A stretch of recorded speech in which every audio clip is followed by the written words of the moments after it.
After the end of World War II, the world was split into two, East and West. This marked the beginning of the era called the Cold War.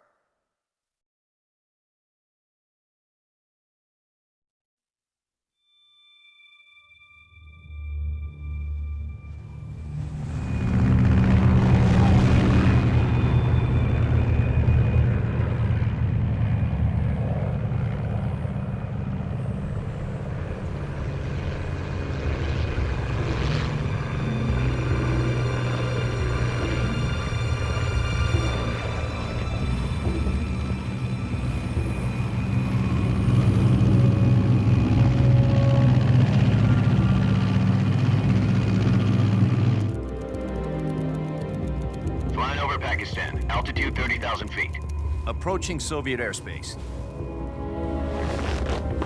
20 minutes to drop off. Commencing internal depressurization. Equipment check. Arm main parachute. All right. You ready to go? Drop zone still showing a high pressure mass. Cav okay. Good. We've got high visibility.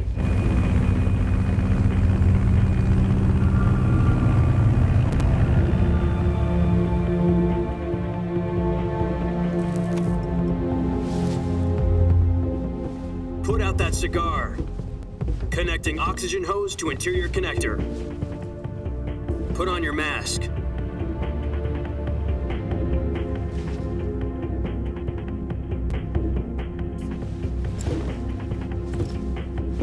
Does this panty waste know what he's doing? Jack, I've got some important news. The head of the CIA has finally given us the green light for the Virtuous Mission. Virtual Mission? No, the Virtuous Mission. The future of our Fox unit depends on it. If it succeeds, we'll be officially organized into a unit. Virtuous Mission? Sounds like some kind of initiation ritual. You know, don't get cocky. This isn't a training op. Right. So what exactly is this wonderful mission?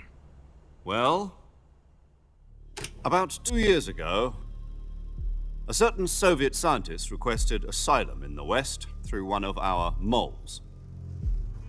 His name is Nikolai Stepanovich Sokolov. He's head of the OKB 754 Design Bureau, one of the Soviets' top-secret weapon research facilities, and the East's foremost expert on weapons development. Sokolov? Isn't he that famous rocket scientist? The very same. On April the 12th, 1961, the Soviets achieved the first manned spaceflight in history. The Earth was blue, but there was no God. Well spoken. The rocket that carried Yuri Gagarin to orbit was the A-1, known as the Vostok rocket. Sokolov is said to be the man most responsible for the multi-engine cluster used in that rocket. After Gagarin's flight, Sokolov left rocket development to become the head of the newly established Design Bureau. From a lowly technician to head of a design bureau, that's quite a success story, so why'd he want to defect? It seems he'd become afraid of his own creations. Afraid? Call it a crisis of conscience. And for that, he left his country and his family behind and went over the fence? Not exactly. One of his conditions was that his family was also to be taken safely to the West. We used a mole to get the family out first and succeeded in sneaking Sokolov over the Berlin Wall shortly afterwards. I was the one who conducted the operation. The security on the eastern side was still full of holes back then. Then what? We got Sokolov over in one piece, but the whole ordeal had left him exhausted, and we checked him into a hospital in West Berlin. It took him 2 weeks and more than 600 miles to get from the research facility in the Soviet Union to Berlin. He was in no condition to say anything coherent. And it was only a week later that we had something much bigger on our hands. The Cuban Missile Crisis. October the 16th, 1962, President Kennedy received word that the Soviets were in the process of deploying intermediate-range ballistic missiles in Cuba. The President demanded that the Soviets dismantle and remove the missiles. At the same time, he announced a naval blockade to prevent further missile shipments from reaching Cuba. But the Soviets didn't back down, instead placing their armed forces on secondary alert. Soviet transport ships carrying missiles continued on course towards Cuba. US and Soviet forces went on alert for an all-out nuclear war, frantic negotiations were conducted through the UN's Emergency Security Council and unofficial channels to end the hair-trigger standoff. Finally, on October the 28th, the Soviet Union agreed to remove its missiles from Cuba, and so the world avoided a nuclear holocaust. But in order to get the Soviets to pull their missiles out, we had to make a deal. You mean the one where the US agreed to remove its IRBMs from Turkey? No. The Jupiter IRBMs deployed in Turkey were obsolete, and we were going to get rid of them anyway. They had no strategic value whatsoever to either the US or the Russians. The Turkey deal was a ruse, a cover story that was fed to the other intelligence agencies around the world. So what did the Russians really want? Sokolov. They wanted us to return Sokolov. You mean the Soviets pulled out of Cuba just to get their hands on Sokolov? That's right. What the hell was he working on? At the time, we had no idea. We were running out of time. It was either give up Sokolov or risk full-scale nuclear war. In the end, we had no choice. President Kennedy gave in to Khrushchev's demand. The next day, I got Sokolov out of the hospital, handing him over to agents on the eastern side. Sokolov kept on screaming, "Save me," until he disappeared from my sight. Then a month ago, we received some new information from one of our moles. About Sokolov? Yes. He was taken back to the research facility and forced to continue working on the weapon in question under KGB supervision. What's more, it's on the verge of completion. So what kind of weapon is it? Something to do with space rockets? No, missiles. Same technology. I guess you're right. We don't know the details, but it appears to be a new kind of nuclear device. For half a year now, the Soviets have been conducting frequent nuclear tests at Semipalatinsk. Something to do with the weapon, I assume. We're talking about a secret weapon so big that Khrushchev was ready to pull out of Cuba to get it back. Is Sokolov still in the facility? No. According to our intelligence, he's in Selinoyarsk, a place in the mountains about 3 miles to the west that's known as the Virgin Cliffs. The Virgin Cliffs. Nice name for a virtuous mission. They moved him there just recently. Why? Apparently, they're conducting a field test of the weapon, but it's our best chance to get him back. This mission would never have been possible if he was still in the research facility. This is our last chance. Sokolov must have known that too when he contacted us.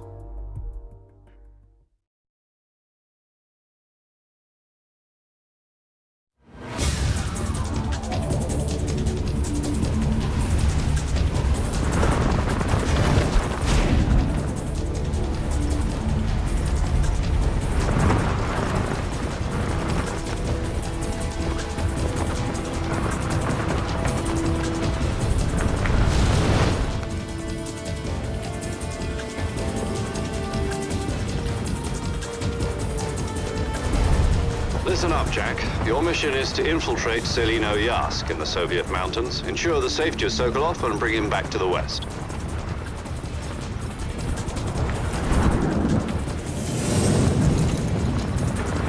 If we don't get Sokolov back before that weapon is complete, we'll be facing a major crisis. The clock is ticking.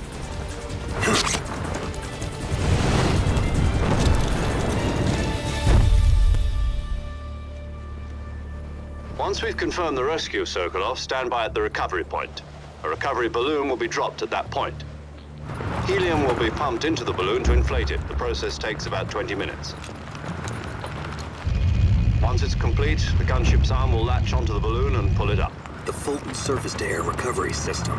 I'm familiar with the theory. Take it easy. It's been combat-proven.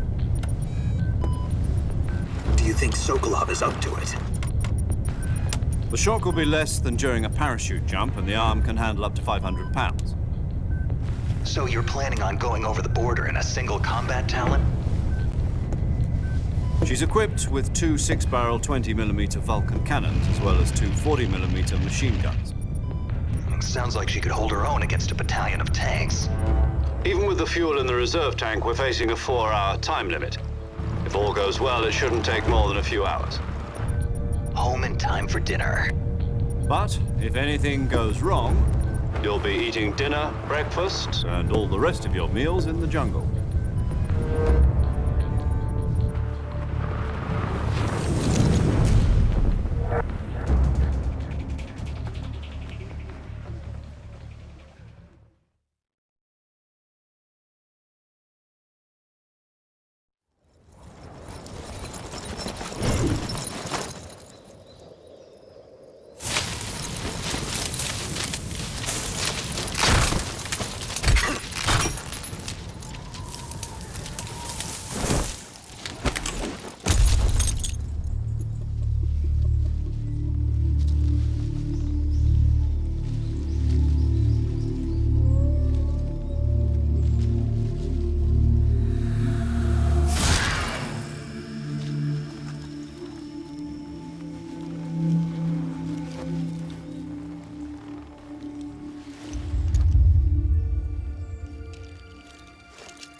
Do you copy? You're already in enemy territory, and somebody might be listening in. From here on out, we'll be using code names to refer to each other. Your code name for this mission will be Naked Snake. I'll be referring to you as Snake from now on. You're not to mention your real name. Snake? What, you don't like snakes? What do you mean? You've eaten one before, haven't you? In survival training? I'm glad to hear that. I don't know if I'd ever order one in a restaurant, but... Be careful, you might not have a choice. What about you, Major? What should I call you? Let's see. I'll be Tom. Call me Major Tom. This will be a sneaking mission. You must not be seen by the enemy. You must leave no trace of your presence. Is that clear? This kind of infiltration is the Fox unit's speciality. In other words, weapons and equipment are procured on site. That goes for food as well. You're completely naked, just as your name implies. Great. Now I see why you asked me if I like snakes. I suppose calling me Snake was your idea of a joke, too. No. There's a good reason for that. I'll tell you later when the time is right. Gotcha. Getting back to the subject, how exactly am I supposed to feed myself? You've been issued a knife and a tranquilizer gun. Use them to hunt for food. You'll also find some medical supplies in your backpack. Yeah, about the backpack. I lost it in a tree on the way down. I see. Well, you'd better go back and get it then. You know where it is? No problem. I can see it from here. It's stuck on a branch.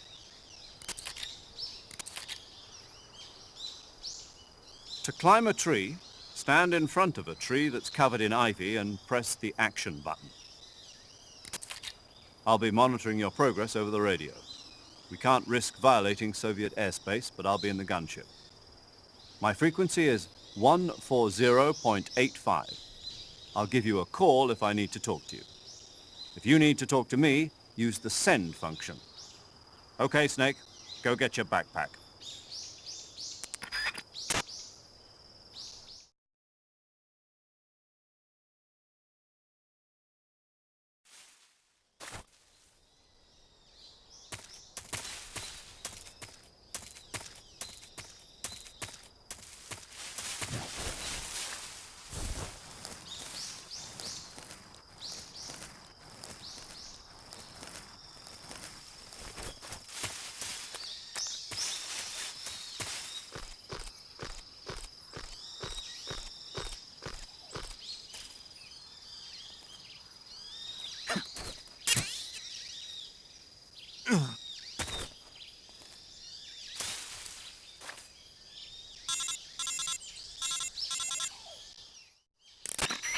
I see you've retrieved your backpack, Snake. To equip a weapon, it's necessary to take it out of your backpack. In the survival viewer, choose Weapon from the backpack. Your available weapons will be displayed in a window in the upper left. From that list, choose the weapon you want to equip and press the Enter button. For other equipped items, just do the same thing from Item. Got it. Use the survival viewer backpack. Yep, that's right. Survival is fundamental to this mission. After you've been out in the field for a while, your stamina will start to drop. If your stamina gets too low, it'll affect your performance. You won't be able to shoot accurately, for example, and your wounds won't heal as smoothly. Keep an eye on your stamina so you don't run out. To recover lost stamina, you can hunt for local flora and fauna. You can use either your tranquilizer gun or your knife to hunt. My only weapon is a Mark 22 Hush Puppy tranquilizer gun? That's right. It's been fitted with its own suppressor. However, the suppressor will deteriorate every time you fire. Once its durability reaches 0, the noise suppression effect will be gone. So don't get too trigger happy with it. The suppressor's durability is shown in the icon. Any weapons and equipment beyond what you're carrying now, you'll have to find as you go.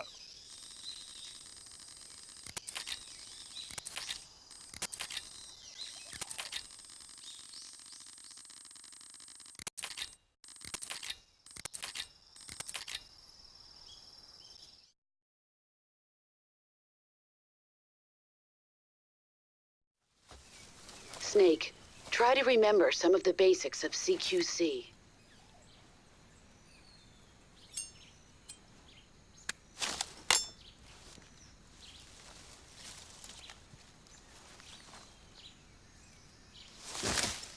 Commencing Virtuous Mission now.